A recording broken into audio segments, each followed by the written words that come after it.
The heat hung in the air like a thick blanket, suffocating and relentless.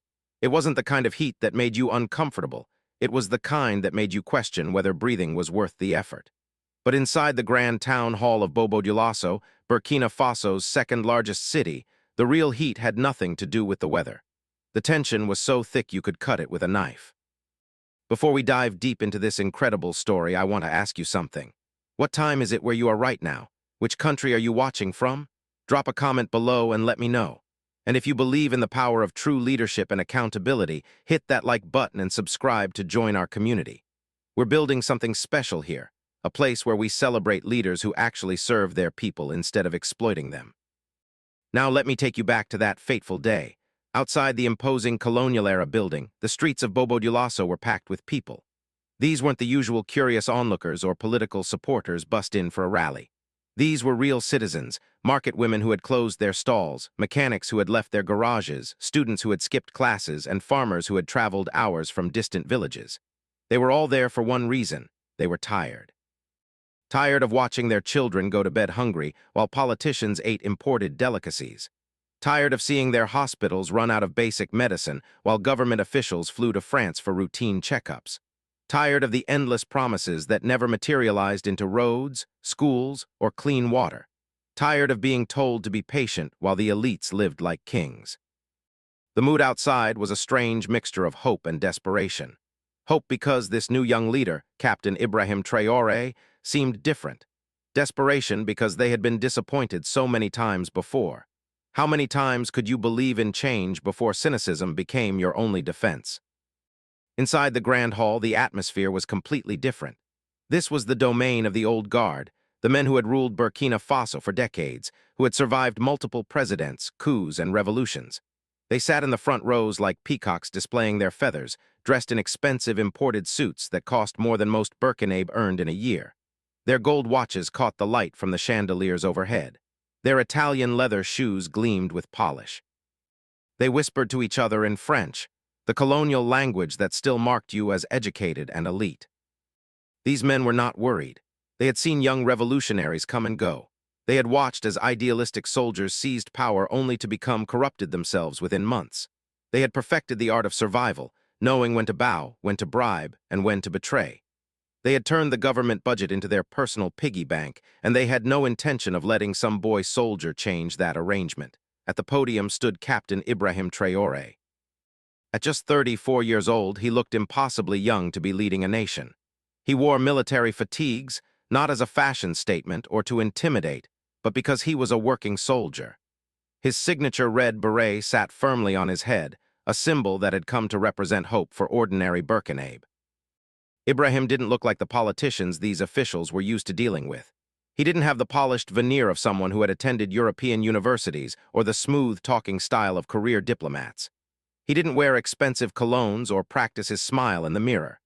He was direct, plain-spoken, and had the weathered look of someone who had spent time in the field with his troops, not in air-conditioned offices. When he spoke, he didn't use flowery language or try to impress anyone with big words. His French was functional, not fancy. He spoke the way a teacher would explain something to students, clearly, simply, and with purpose. "We are here today to discuss a new direction for our country," Ibrahim began, his voice steady and calm.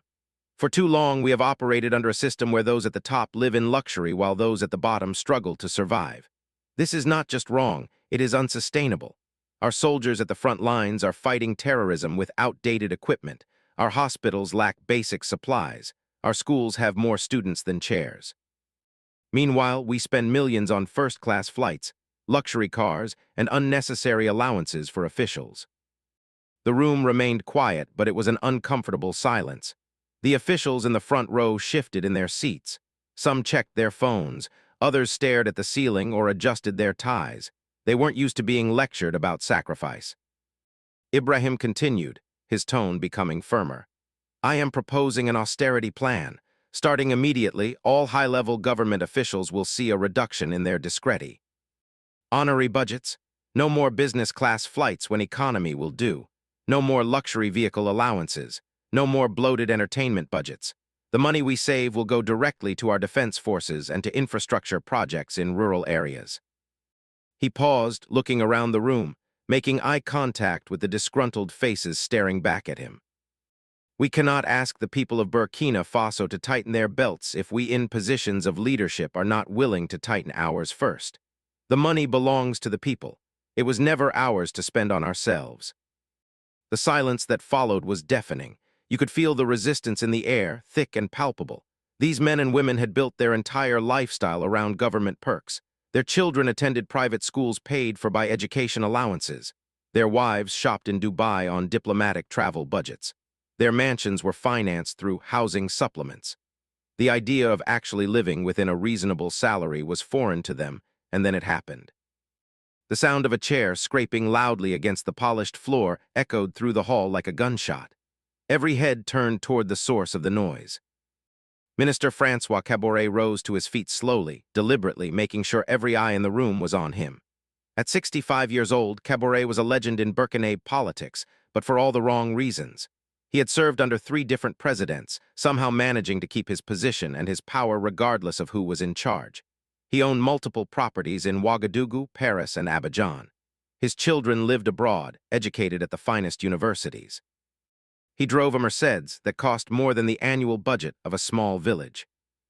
Caboret was known for his arrogance, his sense of untouchability, and his absolute certainty that he was above the law. He had crushed whistleblowers, silenced journalists, and destroyed the careers of anyone who dared question him. And now, this young captain in fatigues was trying to tell him, that he needed to sacrifice. Minister Caboret adjusted his silk tie and looked around the room with a smirk, making absolutely certain that the television cameras were focused on him. This was going to be his moment. He was going to put this upstart soldier in his place, remind everyone who really held power in Burkina Faso. "Excuse me, Captain," Caboret interrupted, his voice booming across the hall without need for a microphone. Years of political speeches had given him a commanding presence. Ibrahim stopped mid-sentence. He didn't look angry or flustered. He simply looked at the older man with calm, patient eyes. "Yes, Minister Caboret, you have something to say." "Oh, I have quite a bit to say," Caboret replied, that smirk still playing on his lips. "I think you are confused, young man, very confused." A nervous titter ran through some parts of the audience. Was Caboret really going to do this? Was he really going to challenge the president on live television? "Go ahead, Minister," Ibrahim said calmly, gesturing with an open hand. "The floor is yours." Caboret walked a few steps forward, playing to the cameras like the seasoned politician he was. "You stand there talking about sacrifices.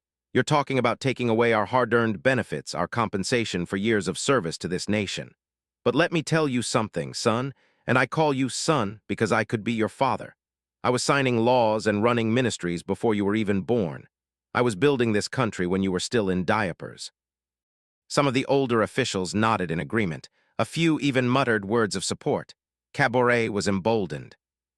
"You are a soldier, Captain Traoré. You know guns, you know tactics, you know how to march in formation and take orders, but governance, economics, diplomacy, these are not things you learn in the barracks. These are not things you figure out by reading a few reports. Leadership requires experience, wisdom, maturity, things that come with age." The insult was clear, even if wrapped in polite language, but Caboret wasn't done. He crossed his arms over his chest and looked Ibrahim up and down with obvious disdain. "You are just a temporary guest in the palace, Captain, a placeholder, a transitional figure. You will be gone in a few months, maybe a year if you're lucky, and we will still be here doing the real work. So please, with all due respect, do not think you can come here and lecture your elders on how to spend money. You simply do not have the experience or the authority." The shock in the room was instant and electric. Several people gasped audibly. In Burkina culture, respecting your elders is one of the most sacred values. But more than that, Caboret had just publicly disrespected the sitting president on national television.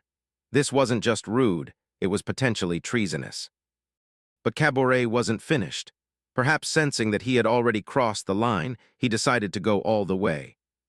"My device to you, little captain," Caboret said, his voice dripping with condescension, "is to go back to the barracks where you belong. Let the real men, the educated men, the experienced men, handle the complex business of running a country.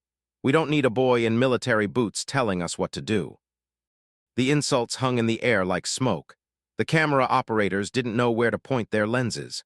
The journalists in the room were frantically typing, knowing this would be the headline of the decade. Two of Ibrahim's personal security guards immediately stepped forward, their hands instinctively moving toward the holsters at their hips. Their faces were dark with anger. In their world, what Traoré had just done was grounds for immediate arrest, possibly worse. They looked to their president for orders, ready to drag the minister out of the hall. The entire crowd held its breath. Everyone expected Ibrahim to explode with rage. They expected shouting, threats, maybe even violence. That's what power looked like in Africa, wasn't it? That's what they had been taught by decades of strongman leaders who ruled through fear and force. But Ibrahim Traoré was not like the leaders who had come before. Ibrahim raised his hand calmly, signaling his guards to stand down. The gesture was simple but powerful. The guards hesitated, clearly wanting to act, but they obeyed. Ibrahim didn't yell, he didn't pound the podium. His face remained composed, almost serene. He simply stepped out from behind the protective barrier of the lectern and began walking down the steps of the stage. Each footstep echoed in the silent hall. His boots thumped softly but distinctly on the wooden floor. Every eye in the room followed his movement. Minister Traoré's smirk began to falter. He had expected rage, but this calm was somehow more unsettling. Ibrahim walked straight toward the minister. Not quickly, not aggressively, but with purpose. He covered the distance between the stage and the front row in what felt like slow motion to everyone watching. He stopped just 2 feet away from the man who had insulted him in front of the entire nation. Traoré straightened up, trying to reclaim his height advantage, nervously adjusting his expensive jacket. He had expected to be arrested. He was prepared for that, but this quiet approach was something else entirely. The room was so silent that people could hear their own heartbeats. Even the journalists had stopped typing. For a long, uncomfortable moment, Ibrahim simply looked at Minister Traoré. He looked into his eyes, studying him, reading him. The minister tried to hold the gaze, tried to maintain his arrogance, but small beads of sweat were beginning to form on his forehead. Then Ibrahim reached into the pocket of his fatigues. Several people in the audience flinched, thinking he might be reaching for a weapon. The security guards tensed, but Ibrahim's hand emerged holding something small and worn, a folded piece of paper that looked old, yellowed with age, with creases from being folded and unfolded many times. He unfolded it slowly, deliberately, never breaking eye contact with the increasingly nervous minister. "You say you have been signing laws since I was born," Ibrahim said, his voice low but carrying clearly through the silent hall. It had a dangerous edge to it now. "You say you have experience, you say you know governance." He held the paper up between them. "So tell me, Minister Traoré, do you remember this signature?" Traoré squinted at the document. For a split second, there was confusion on his face. Then, as recognition dawned, the color completely drained from his features. His arrogant smirk vanished like smoke in the wind, replaced by a look of absolute terror. His hands began to tremble visibly. I don't," Traoré stammered, his previous eloquence completely gone. Ibrahim turned away from the minister and faced the cameras, holding the paper up for the entire nation to see. "Ladies and gentlemen," Ibrahim announced, his voice now filled with quiet fury, "this is not just a political disagreement. This is not about whether I'm young or inexperienced. This is about a crime. This is about a crime scene." The camera zoomed in on the piece of paper in Ibrahim's hand. The crowd inside the hall leaned forward in their seats, desperate to see what it was. A buzzing noise of whispers filled the room like a swarm of bees. Minister Traoré wasn't laughing anymore. Heavy beads of sweat were now rolling down his forehead, ruining the expensive makeup he had applied before coming to the event.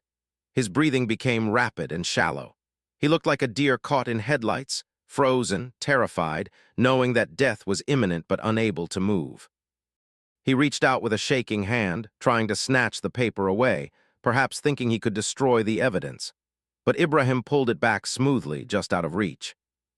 "This," Ibrahim said, his voice now loud enough that even those in the back row could hear clearly, "is a payment authorization form from 15 years ago. It's dated October 12, 2008.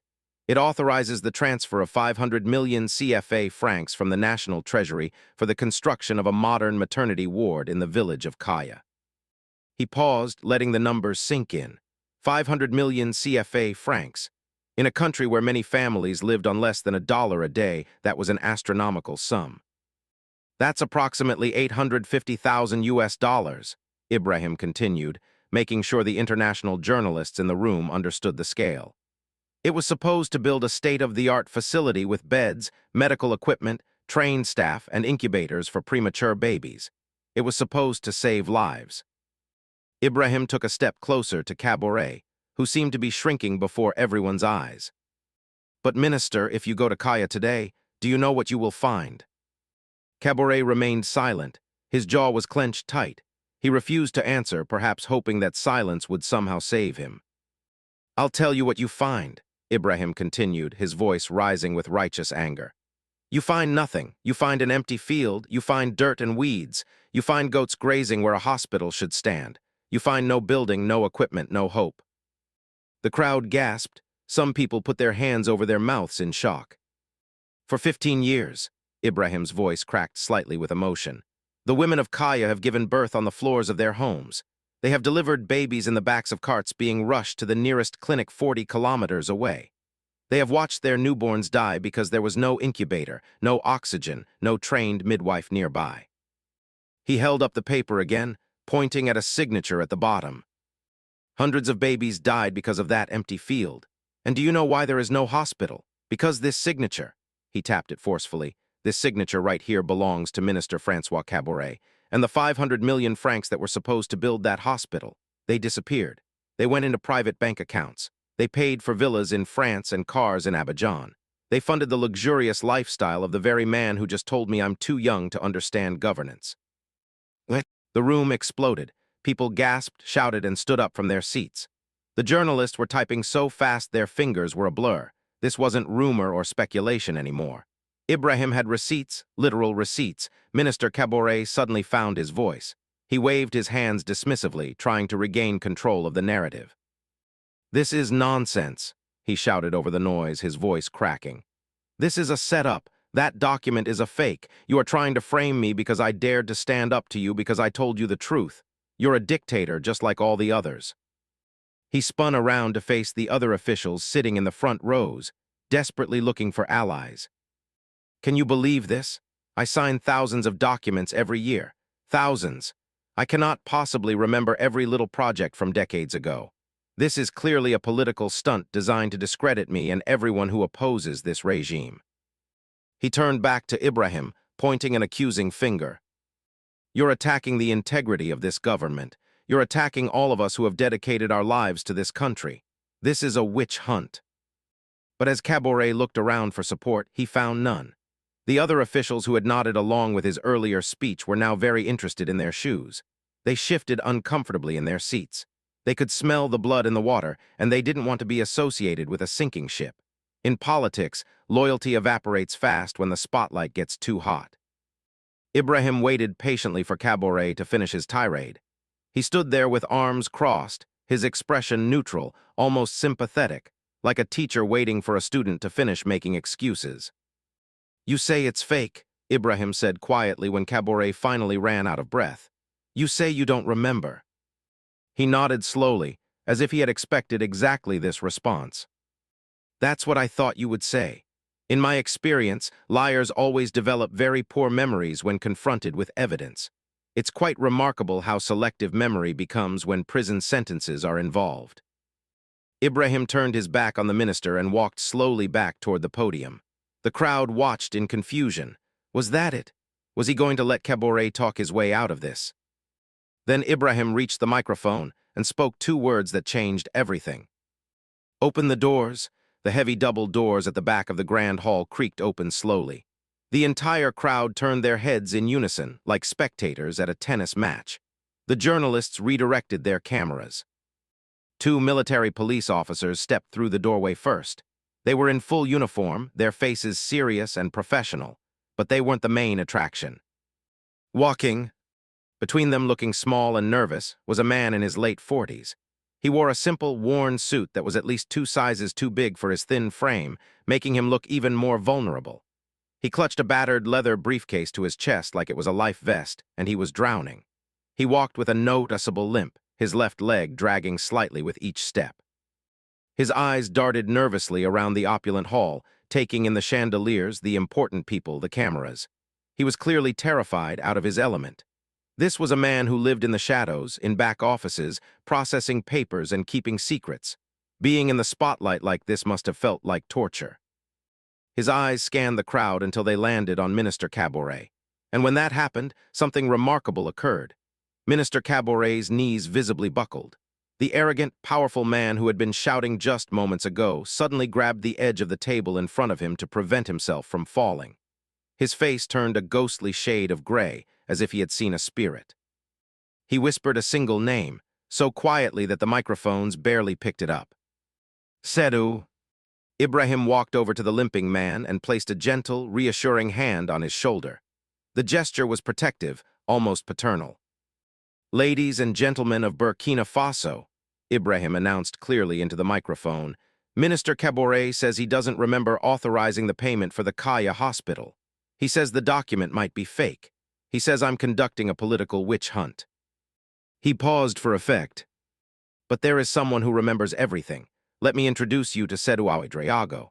For 20 years, Seydou worked as a senior accountant in the Ministry of Finance. He was the man who actually processed financial transfers. He saw where the money went. He kept records, and for 20 years he was told to keep his mouth shut or he would lose his job and possibly his life." Seydou stepped up to the microphone, his hands shaking so badly that the briefcase rattled. He set it down on a nearby table and opened it with trembling fingers. He didn't pull out one piece of paper. He pulled out stacks of them, dozens of files, all carefully organized and labeled. "I kept copies," Seydou said, his voice wavering but growing stronger with each word. "I kept copies of everything. The bank transfers, the wire receipts, the emails between ministers, the fake invoices submitted by shell companies." He pulled out a specific file and held it up. The Kaya hospital wasn't the only one. There were roads in the north that were never built. 45 million francs disappeared. There were schools in the east that received funding for textbooks that never arrived. 30 million francs gone. There was a water purification project in the west. 100 million francs vanished. Seydou's voice broke slightly, emotion overwhelming him. "Every year I processed these fraudulent payments. Every year I watched money meant for hospitals, schools, and infrastructure go into private accounts. And every time I tried to speak up, I was threatened. My family was threatened. I was told that accidents happen to people who ask too many questions." He looked directly at Minister Traoré. "But I'm tired of being afraid.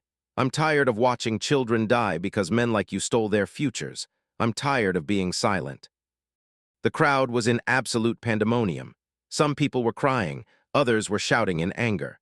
The weight of 20 years of systematic theft was settling on the room like a heavy fog. But Ibrahim raised his hand to quiet them because he wasn't finished yet.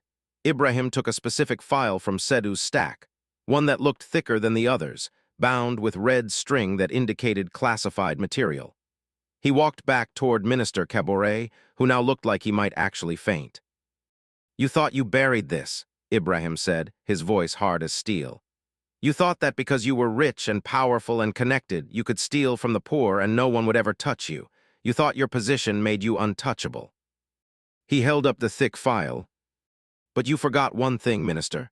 You forgot that money leaves a trail. Every wire transfer, every shell company, every fake invoice, they're all connected. And this file contains every single connection." Minister Traoré looked around frantically, like a trapped animal searching for an escape route. He could see that the doors were now blocked by security. He could see that the cameras were live, broadcasting this disaster to the entire nation. He could see that there was no way out. But instead of surrendering, instead of showing remorse or begging for mercy, something snapped inside him. The desperation and panic transformed into something darker, a wild, cornered fury. His eyes went wide with madness. His face twisted into an ugly snarl, and then he lunged. He didn't lunge at Ibrahim. He lunged at Seydou, the witness, the accountant W.H.O. had betrayed him. "You traitor," Traoré screamed, his voice inhuman. "You sold me out. It's mine. Give it to me." What happened in the next 5 seconds was so fast, so violent, that several camera operators dropped their equipment in shock. The peaceful, formal proceeding transformed into chaos in a heartbeat. Minister Traoré moved with surprising speed for a 65-year-old man, fueled by pure desperation and rage. His expensive shoes pounded against the floor as he charged at Sedu. His hands were outstretched, fingers curved like claws, reaching for the briefcase full of incriminating documents. Sedu, caught completely off guard, stumbled backward. The briefcase flew from his hands, papers scattering across the floor like leaves in a storm. Sedu fell, hitting the ground hard, his bad leg crumpling beneath him. The crowd screamed. People leaped from their chairs, some trying to get away from the violence, others surging forward to help. It was pandemonium. But Minister Traoré never reached that briefcase. Before his grasping fingers could touch the leather handle, a blur of green fabric moved between them with the speed and precision of a trained fighter. It was Ibrahim. In one fluid motion, Ibrahim intercepted Traoré's charge. His left hand shot out and caught the minister's wrist midair, stopping it cold. His grip was like iron. You could see the muscles in his forearm tense as he held the older man's arm suspended.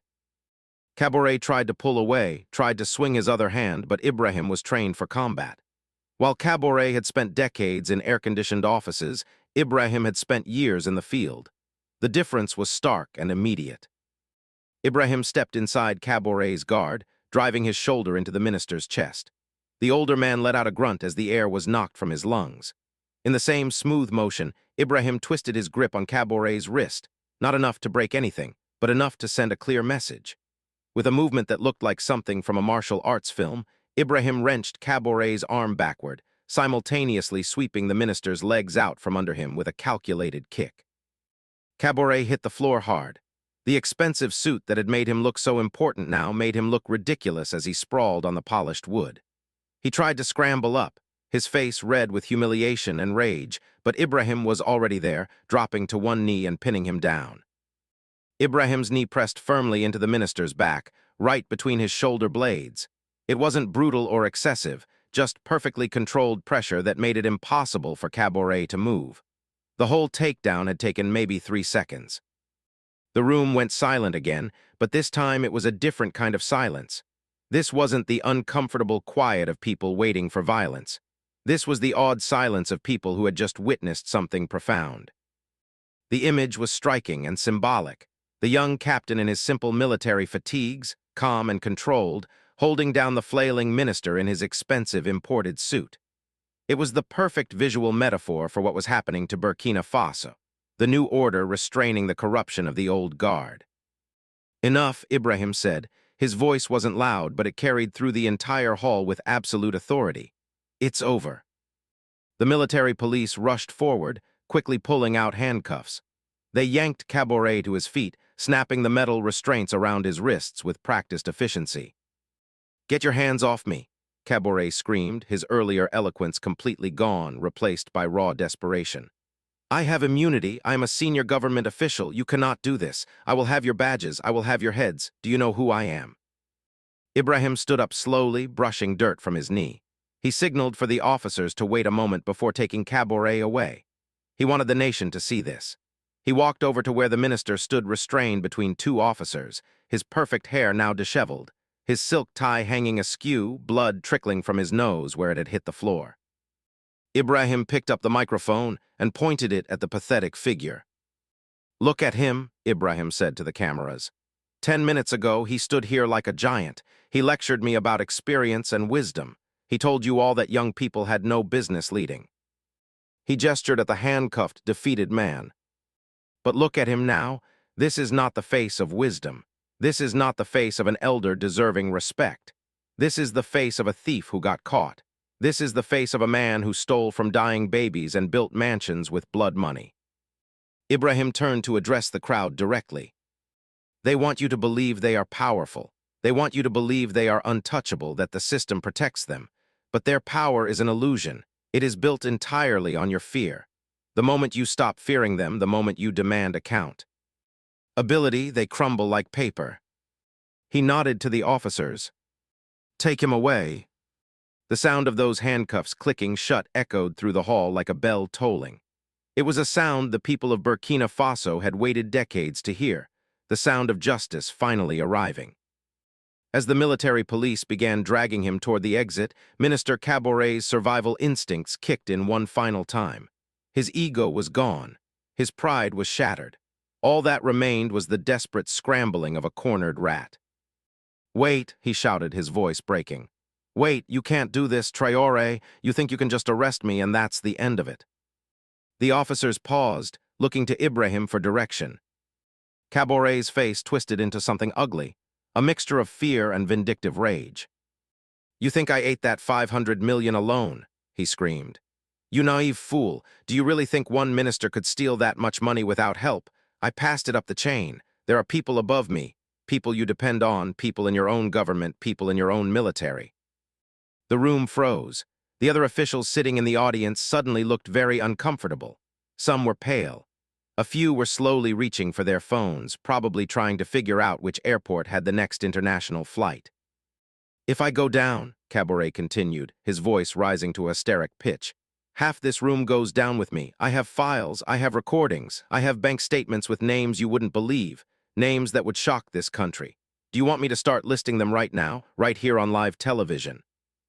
Ibrahim's expression didn't change, but inside his mind was racing. Caboret was almost certainly telling the truth. Corruption this deep, this systematic, never involved just one person. It was a web, and pulling one thread might unravel the entire government. But Ibrahim didn't back down. "Then we will arrest them too," he said simply. "Everyone who stole will be held accountable, everyone." "You'll destroy the country," Caboret shrieked as the officers dragged him toward the door. "You'll have no government left. Who will run the ministries? Who will?"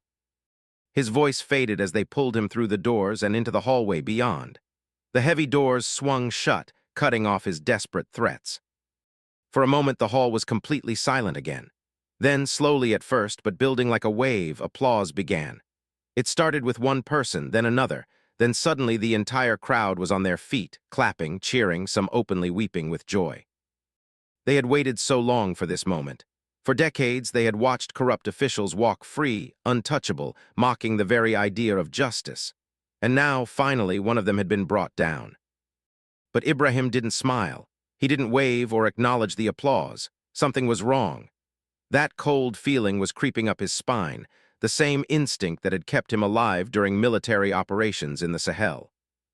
Ibrahim's head of security, Issa, rushed up to him, his face grim. He held out a secure satellite phone. "Sir," Issa said quietly, urgently, "we have a problem. We've lost contact with the capital." Ibrahim frowned. "What do you mean lost contact?" "I mean the line is dead, sir. No signal." Ibrahim took the phone. Static, nothing but static. From the exit where Caboret had been dragged away, they could still hear his voice echoing through the corridor, that maniacal laugh that sent chills down everyone's spine. "Check your phone, Mr. President," Caboret's distant voice taunted. "You really should check your phone." Issa was frantically tapping on his tablet, his fingers flying across the screen. His expression went from concerned to horrified. "Sir," he said, his voice tight with fear, "it's not just the phone line. Everything's down. TV, radio, internet. The entire capital is in a communications blackout." "Show me," Ibrahim commanded. Issa turned the tablet around. On the screen was a pre-recorded video playing on a loop. It showed a stern-looking general in full military dress uniform sitting behind a desk with the Burkina flag behind him. Ibrahim recognized him immediately, General Dieudonné Konaté, the Minister of Defense, a man Ibrahim had trusted, a man who had sworn loyalty just weeks ago. The general's voice was cold and official as he read from a prepared statement. "Citizens of Burkina Faso, the military high command has taken temporary control of the government to restore order and stability. Captain Ibrahim Traoré has overstepped his authority and created chaos within our institutions. For the safety of our nation, we have instituted emergency measures. A curfew is now in effect in Ouagadougou. All citizens must remain in their homes until further notice." Ibrahim's jaw tightened. This wasn't just about Caboret. This was a coordinated coup attempt. While he had been in Bobo Dioulasso exposing corruption, the old guard had been preparing their counterattack in the sea. A piddle. The applause in the hall had died completely. People were checking their own phones, seeing the same message, the same blackout. Fear rippled through the crowd like electricity. Issa leaned in close. Sir, we need to get you to safety. If they control the capital, they'll be sending forces here next. Ibrahim looked at the frightened faces around him.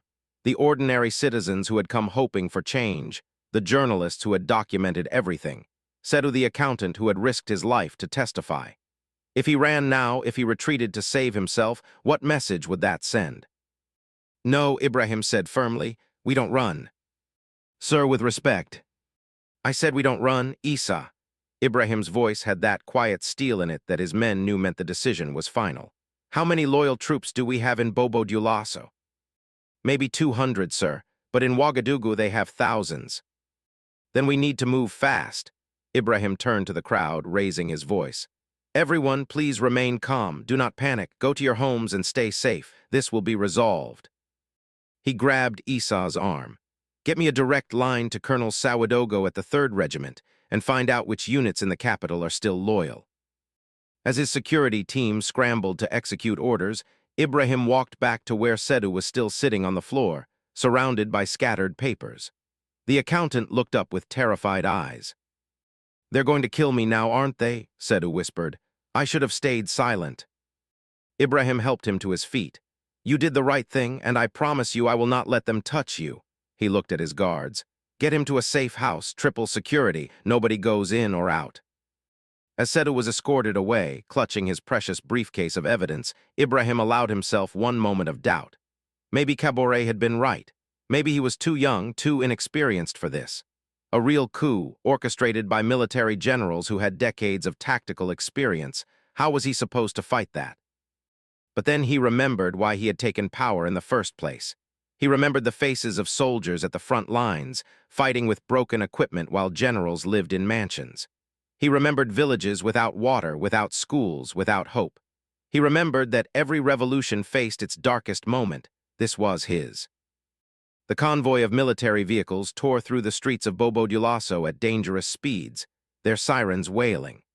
Ibrahim sat in the back of an armored truck, studying a tactical map on Isaa's tablet while his security chief barked orders into multiple phones at once. Colonel Sawadogo confirms 3rd Regiment is loyal, sir, Isa reported. But 2nd Regiment has already declared for General Konaté. They're mobilizing tanks as we speak. Tanks, Ibrahim muttered. They're bringing out tanks against their own people. Sir, we have maybe 2 hours before they control all roads in and out of the capital. If we're going to act, it has to be now. Ibrahim's mind raced through options. A direct military assault was suicide, his 200 men against thousands. Negotiation was pointless when the other side thought they had already won. But there was a third option, a dangerous one. The people, Ibrahim said suddenly.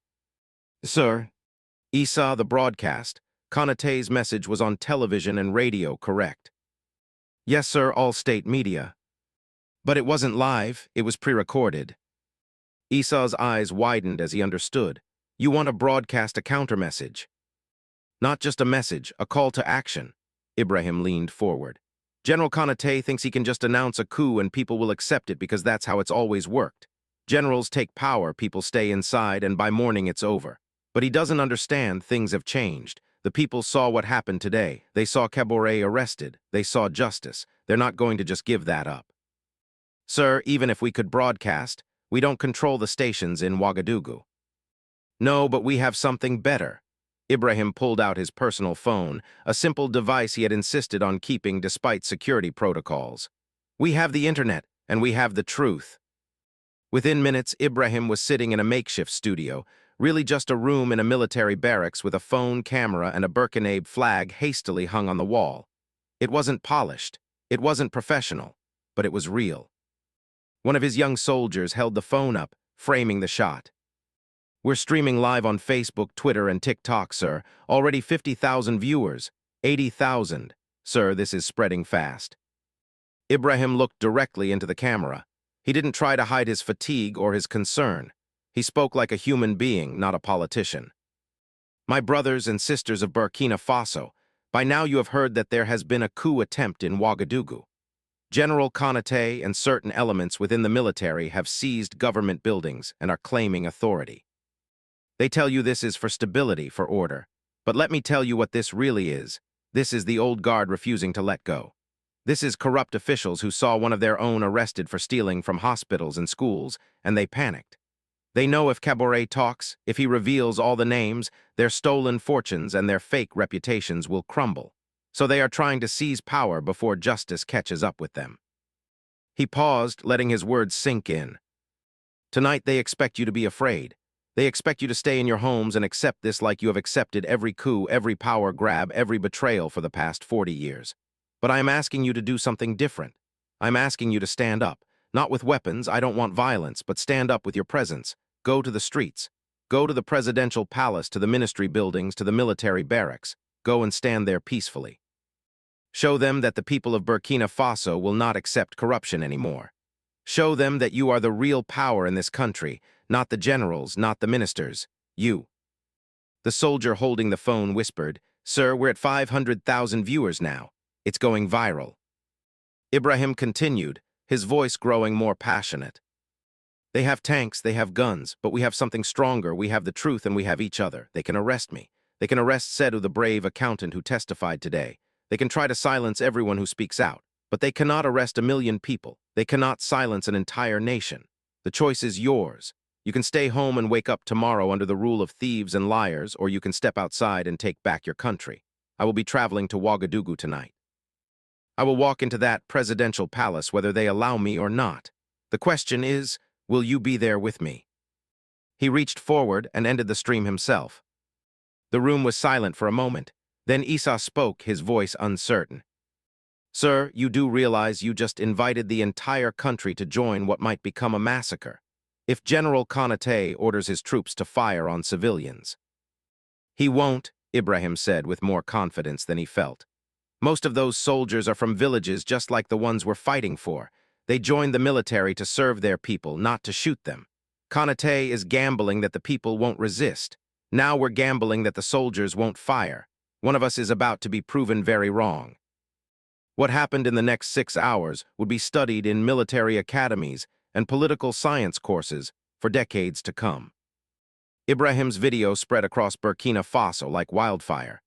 Within 30 minutes, it had been viewed by over 2 million people, nearly 1/6 of the country's population. People shared it, commented on it, translated the key parts into local languages, and passed phones around in villages that barely had electricity. And then something remarkable happened. In Ouagadougou, despite the curfew, despite the tanks in the streets and soldiers at checkpoints, people began emerging from their homes. First in ones and twos, then in groups of 10, then in hundreds. They were market women in colorful traditional dresses, carrying nothing but their dignity. They were students with backpacks, walking out of university dormitories despite warnings. They were mechanics and taxi drivers and teachers and nurses. They were old men who remembered every broken promise of the past and young people who refused to accept that as their future. They walked toward the presidential palace, their hands empty, their voices loud. They sang the national anthem. They chanted justice for Kaya. And no more thieves. The crowd swelled like a river after rain, 500 people, then 2,000, then 10,000. The soldiers at the checkpoints didn't know what to do.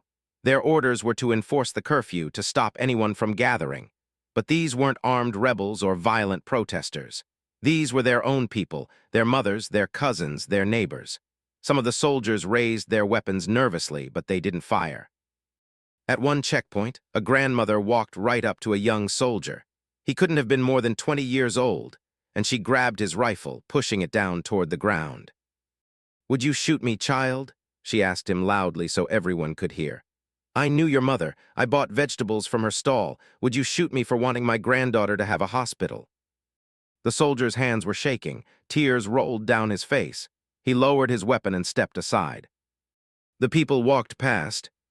The same scene played out at checkpoint after checkpoint. Some soldiers joined the crowds. Others simply withdrew, refusing orders to stop the march. A few hardliners tried to block the way, but they were quickly overwhelmed, not by violence, but by the sheer mass of humanity flowing toward the palace like an unstoppable tide. General Konaté watched it all from the war room of the military headquarters, his face growing paler by the minute. His carefully planned coup was unraveling in real time. "Fire over their heads," he shouted at his commanders. "Disperse them." But one by one, his commanders were reporting the same thing. Their troops wouldn't shoot. Some units had already mutinied, tearing off their insignias and joining the protesters. "Then bring in the elite presidential guard," Konate screamed. "They're loyal, they'll do what's necessary." But even as he gave the order, his aide was shaking his head. "Sir, the presidential guard commander just radioed. He says his men won't fire on civilians. He's requesting permission to stand down." Konate slammed his fist on the table, sending maps and coffee cups flying. "Traitors, all of them. Where is Caboret? Get me Caboret. He promised me this would work." "Sir, Minister Caboret is still in custody in Bobo Dioulasso. The transport convoy was blocked by protesters." "Then I'll go myself." Konate grabbed his sidearm from his desk holster. "I'll shoot Traoré myself when he arrives. This ends tonight." Ibrahim's convoy reached the outskirts of Ouagadougou just as the sun was setting, painting the sky in brilliant oranges and reds. From kilometers away, they could hear the sound, a roar like ocean waves, the sound of thousands upon thousands of human voices raised together. As they got closer, Ibrahim saw them. The streets weren't just crowded, they were completely overwhelmed with humanity. It looked like the entire city had emptied out. People were everywhere, on rooftops, hanging from street lamps, packed so tightly together you couldn't see the pavement beneath them. When they spotted Ibrahim's convoy, the roar became deafening. People surged forward, surrounding the vehicles, slapping the metal sides, cheering, crying, reaching out just to touch the trucks as if they could transfer their hopes through their fingertips. Isa looked nervous. "Sir, we can't drive through this. We're going to run someone over." "Then we walk," Ibrahim said simply.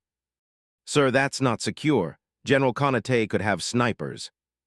"If he had snipers willing to take the shot, I'd already be dead." Ibrahim opened the door. The moment he stepped out, the crowd went absolutely wild. People were screaming his name, pushing forward, desperate to see him, to be near him.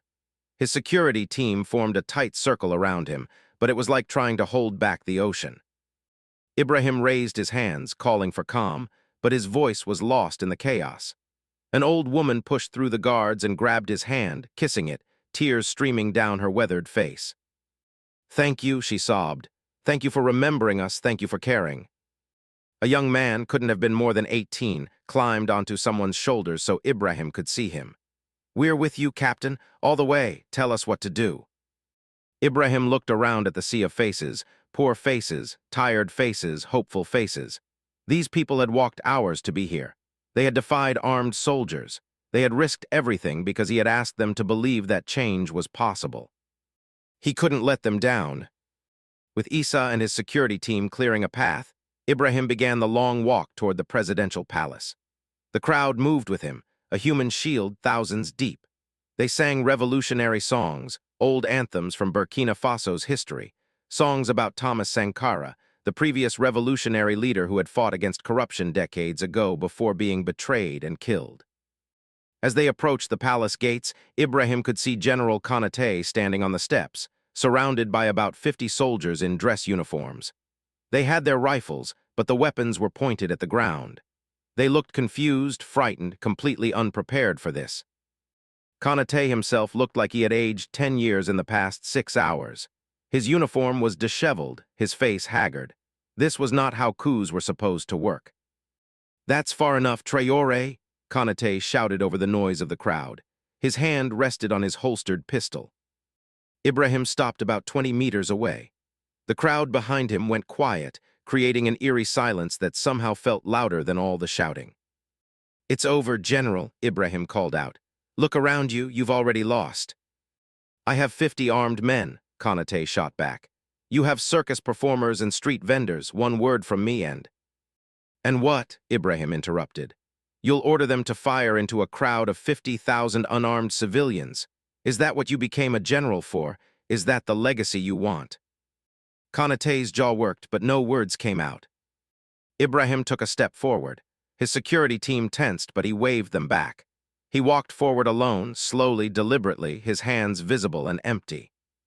"You know why this coup failed, General? It wasn't because of tactics or timing. It failed because you misunderstood something fundamental. You thought power came from guns and ranks and control. But real power, the only power that lasts, comes from the people's consent. and the people have withdrawn their consent from you." Ibrahim was now just 10 meters away. Konaté's hand tightened on his pistol grip. "I could still shoot you right now," Konaté said, his voice breaking. "I could end this." "You could," Ibrahim agreed calmly. "And then what? The next person in line takes over, and the one after that. You can't shoot an idea, General. You can't coup your way out of history. The country is changing whether you like it or not." For a long moment, the general and the captain stared at each other. Behind Ibrahim, 50,000 people held their breath. Behind Konaté, 50 soldiers gripped their rifles with sweaty hands. Then slowly, General Konaté's shoulders sagged. His hand left his pistol. He looked like a puppet whose strings had been cut. "Stand down," he said quietly to his men. Then louder, "I said stand down." One by one, the soldiers lowered their weapons. Some of them looked relieved. A few were openly crying. Konaté descended the palace steps. He walked right up to Ibrahim and in front of the entire nation watching via smartphones and cameras. He removed his general's insignia and held it out. "I'm sorry," he whispered. We thought we were protecting something, but we were just protecting ourselves." Ibrahim took the insignia. "Thank you, General, that took courage." Then Ibrahim turned to face the massive crowd, raising his arms. "It's over," he shouted. "The coup is over, the palace is ours, the country is yours." The roar that erupted could probably be heard in neighboring countries.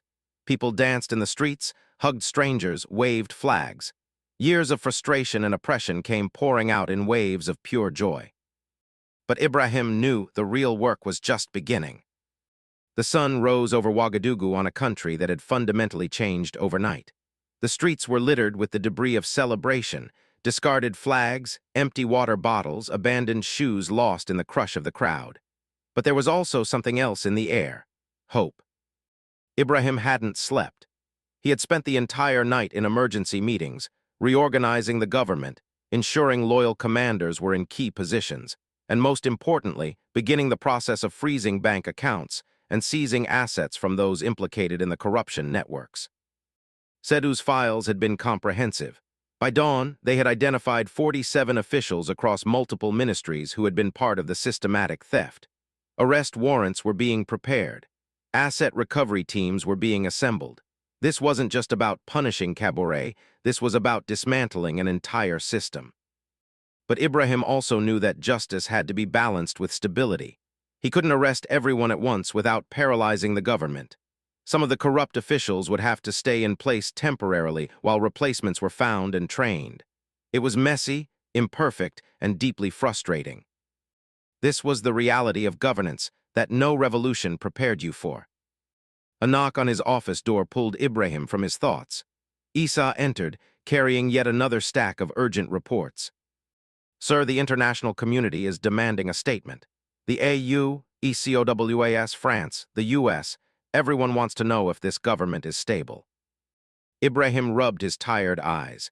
"Tell them we're more stable now than we've been in 40 years. For once, the government represents the people instead of looting from them." "They want formal guarantees, sir. Elections, constitutional reforms, transition timelines." "And they'll get them," Ibrahim said firmly. "But on our terms and our timeline, not because France or the AU demands it, but because the people of Burkina Faso deserve it." Issa hesitated, then spoke carefully. "Sir, there's something else. The files Sedou provided. Some of the names implicated are people you appointed, people you trusted." Ibrahim's stomach dropped. "Show me." Issa laid out several documents.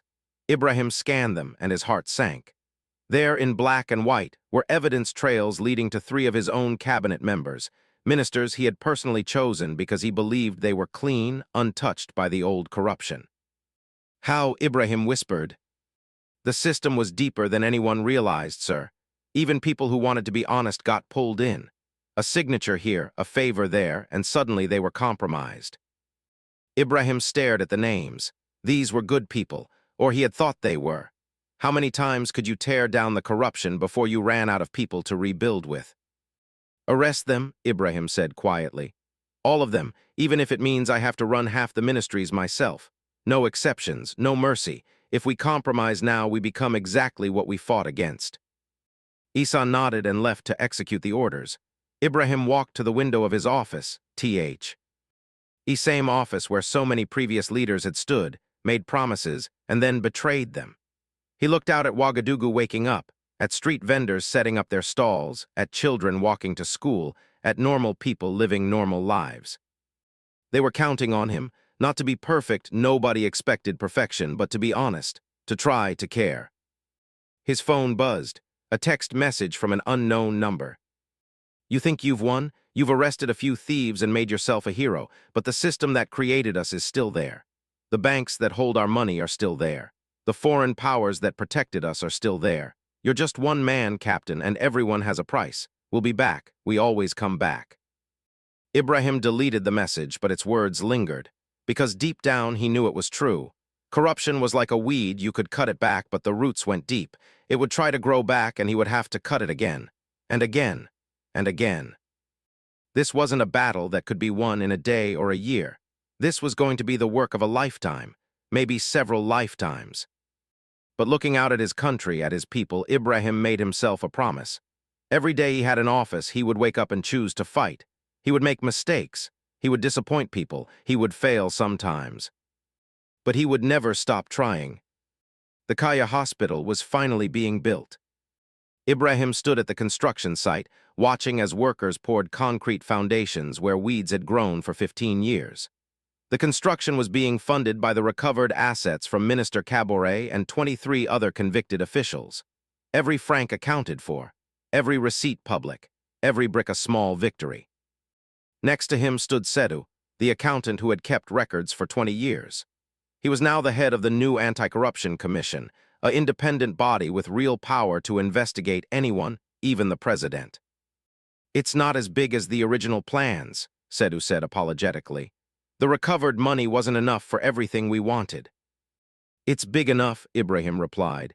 It will have 50 beds, proper equipment, trained staff. It will save lives, that's what matters. A woman approached them, one of the village elders from Kaya. Her name was Madame Zongo, and she had lost 2 grandchildren in childbirth due to lack of medical care. Captain Traoré, she said formally, then smiled. Our president, thank you for coming. This is your hospital, Madame Zongo. I should thank you for letting us build it. She laughed at that, a warm sound. Then she grew serious.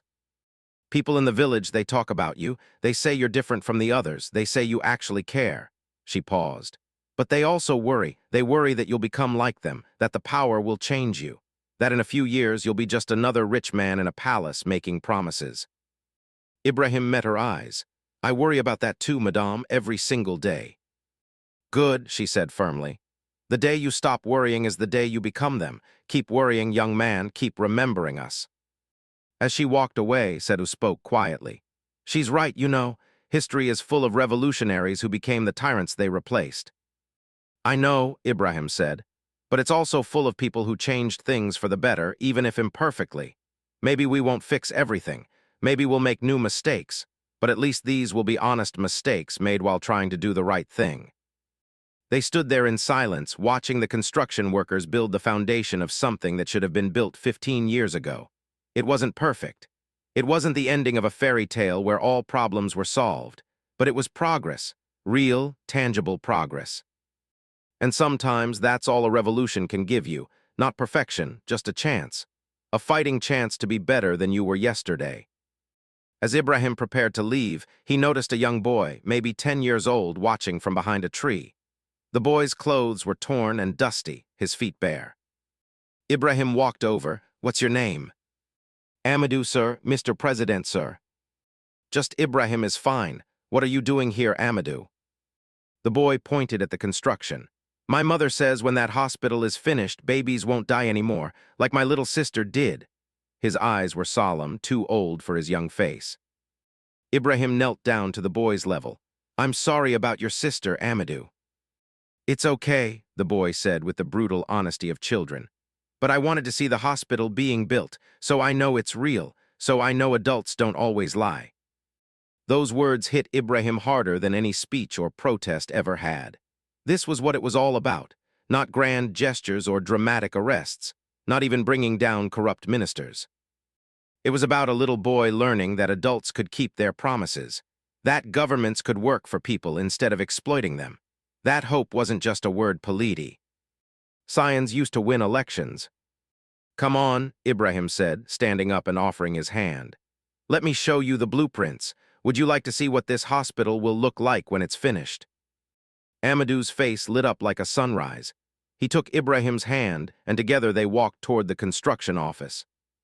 Behind them, the foundation of the Kaya Hospital continued to take shape, brick by brick, promise by promise, hope by hope. The fight against corruption wasn't over. It would never truly be over. But today, in this small village, for this one hospital, for this one little boy learning that promises could be kept, today they had won. And tomorrow, they would wake up and fight again. So there you have it, friends. The incredible true story of Captain Ibrahim Traoré and the day he stood up to corruption in Burkina Faso. This isn't just a story about one man or one country. It's a story about what happens when ordinary people decide they've had enough, when they refuse to accept that corruption is just how things are. Ibrahim Traoré isn't perfect. No leader is. And Burkina Faso still faces enormous challenges, terrorism, poverty, and yes, corruption that runs deeper than any one arrest can fix. But something fundamental changed that day in Bobo Dioulasso. The people remembered they had power, and once people remember that, you can't make them forget. What about you? What time is it where you are? What does leadership look like in your country? Are your leaders serving the people or serving themselves? Drop your thoughts in the comments below. And if this story inspired you, if you believe that accountability matters no matter where you live, hit that like button and subscribe. We're building a community of people who believe that real change is possible. Because at the end of the day, every great change in history started with someone saying, enough. Maybe it's time we all started saying it more often. Until next time, stay curious, stay informed, and never stop demanding better from those in power. The end.